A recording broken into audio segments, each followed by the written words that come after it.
Hey guys, I'm Stephanie, and this is Steph Stove, and today we're making healthy granola.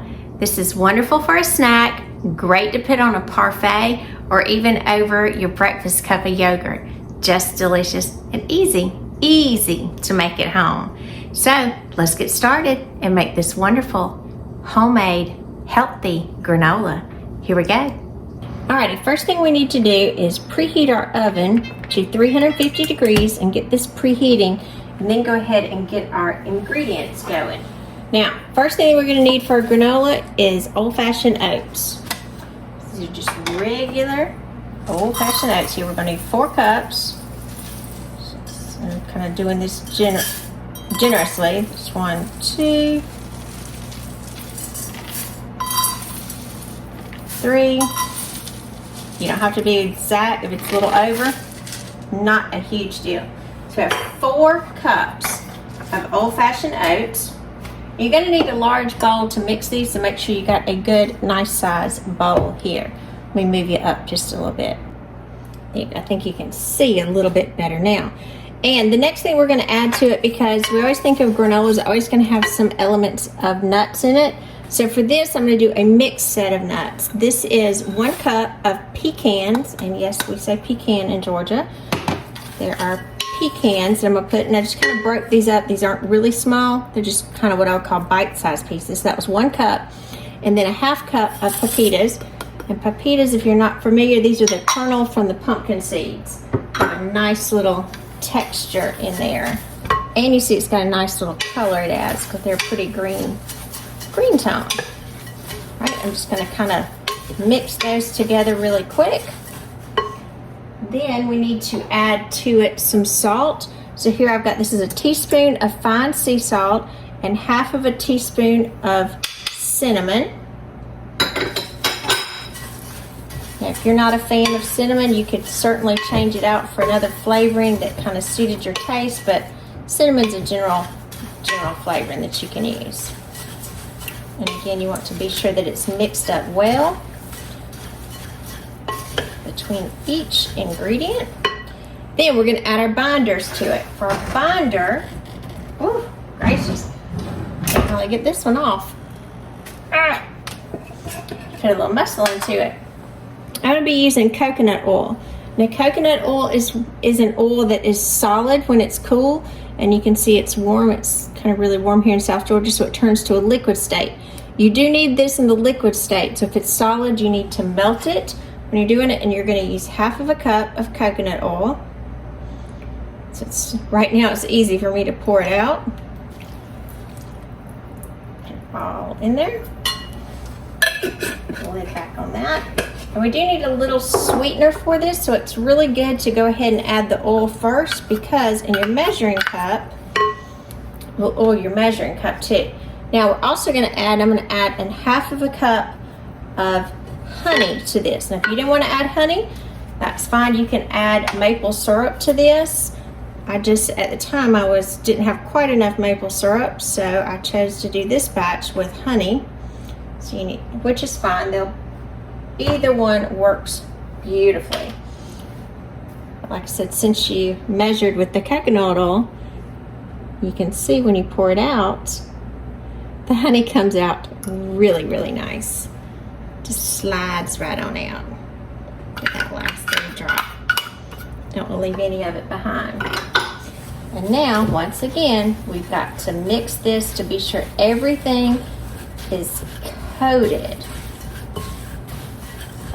Mix up, kind of mix and press to be sure that that coconut oil and the honey is covering every single little bit. Now, if you didn't want to use coconut oil, you could use olive oil. That would be fine too. I do like the slight coconut flavor that coconut oil adds to it, and again, it's a very healthy oil. Again, let's be sure we don't see any dry spots in here. That's pretty good. All right, now we need to add a little bit of vanilla extract to it as well. Give it a little bit of flavor. So you're gonna add a teaspoon of vanilla extract.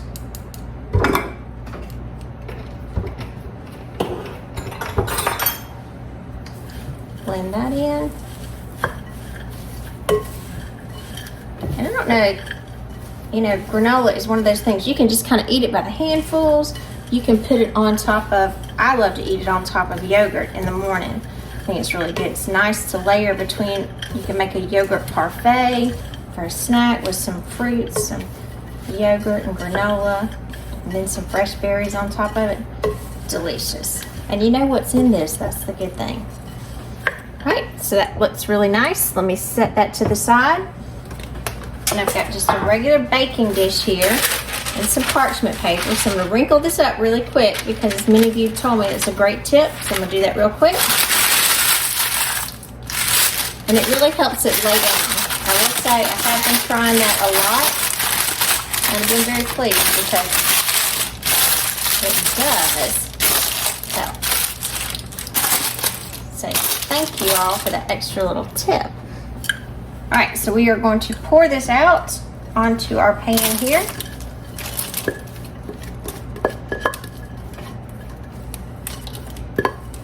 All of that spread out there.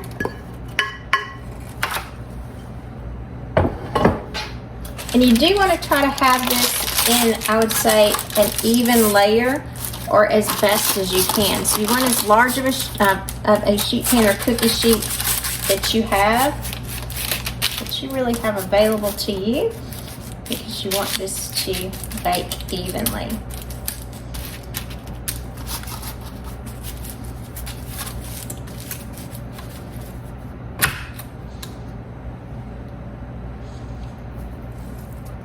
Get that off there.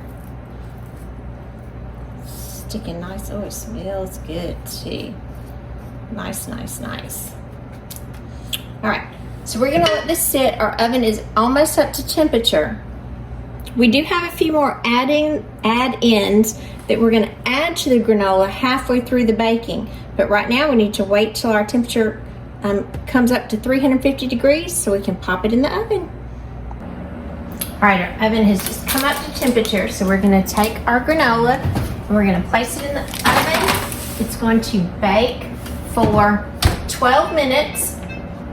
And at the end of 12 minutes, we're going to stop, stir, and add in some additional items and bake again. All right, it's been 12 minutes. I'm gonna, ooh, it smells so good. So here's our granola. I'm gonna take it out for just a minute.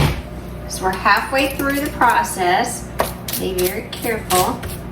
And you want to kind of stir your granola around just a little bit because you want to loosen it up. And just give it a little gentle stir. Now, if you don't stir it, it'll just be more kind of compacted in there. So you don't have to worry about that. It's not that bad if you don't stir it, but most of us want a looser texture. So it's much better if we stir it in. So now I'm gonna add in, this is half of a cup. Let me bring you a little closer. There we go. This is half of a cup of sweetened shredded coconut. I'm just gonna sprinkle this throughout. Now if you don't like coconut, you definitely don't have to add it, but it's one of the things that I like, and again, it adds those healthy fats.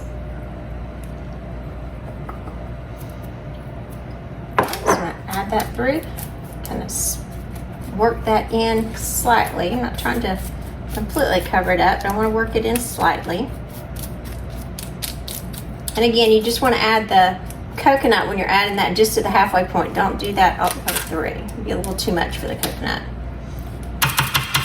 All right, now we're going to put it back in the oven for another about 10 to 12 minutes. We're going to keep an eye on it. What we're looking for is a nice light golden brown tone. So let's get it back in the oven.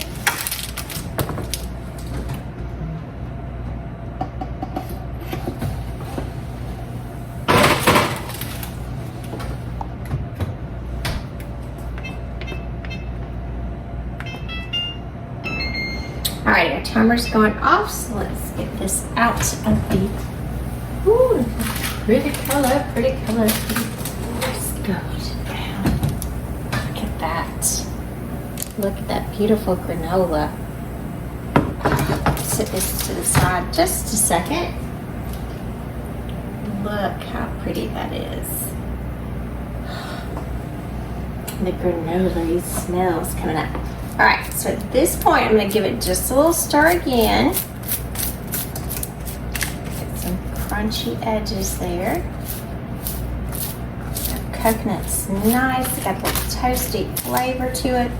Some of our coconut pieces got a little toasted themselves, which is wonderful. So you're gonna spread it out so it kind of breaks up, because again, we want that crumbly, loose texture. Now if you didn't want that, like I said before, you could leave it, kind of pack it down, and then you would manually break it into much larger pieces. But again, I want this as kind of loose individual pieces. So it's beautiful.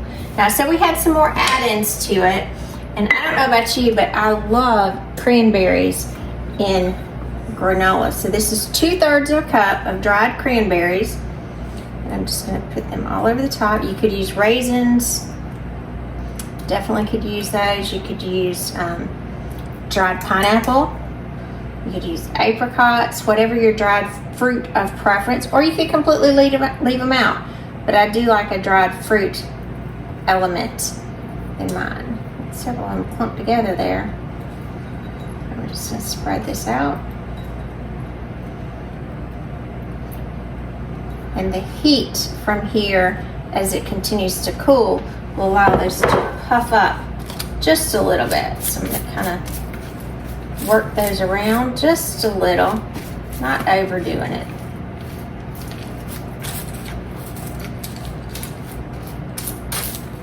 And again, you're just wanting to warm the cranberries. You're not wanting to cook them, and that would not be something you would put in the middle of the cooking process. That's kind of last minute add in. Right, that looks amazing.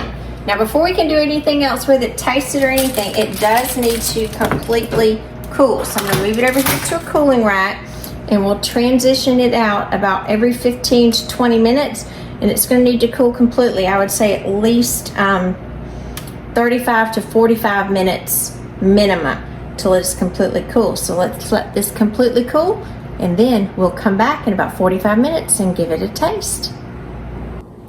I'm Stephanie, and this has been Steph's Day. For today, we made healthy homemade granola. Now, after it cools completely, you can see the parchment is nice. You can just lift it up. You will see that there are some pieces that will be a little, I would say, chunkier, like this, like little clusters. You can leave them as clusters, or you can break them up. Either is perfectly fine. Now, to store this, you'll want to store this in an airtight container. A Ziploc bag is perfectly fine, like a gallon size is probably the best size for it. If you wanted two smaller ones, would be perfectly fine as well. You can freeze it. You can put it in the Ziploc bags and put it in the freezer for several months. 3-4 months will be perfectly fine. Or if you're in a cooler area where it's not very humid, you can leave it out on the counter, again in an airtight container, for several weeks. But it's very humid where I am, so I do like to store mine in the refrigerator. The fruit will get a little firmer, but that's perfectly fine. Doesn't bother me at all. Now, I told you one of the favorite ways that I like to enjoy this, and when I don't make my own yogurt, I do not endorse something, but I do love this Too Good yogurt. This is my favorite. So I'm just gonna take some, and I'm just gonna crumble it on top. And this is my #1 favorite way to eat it. So I'm gonna go in and get some there with my yogurt. Kind of pop my yogurt on top of it. Doesn't that look good? I love this for breakfast.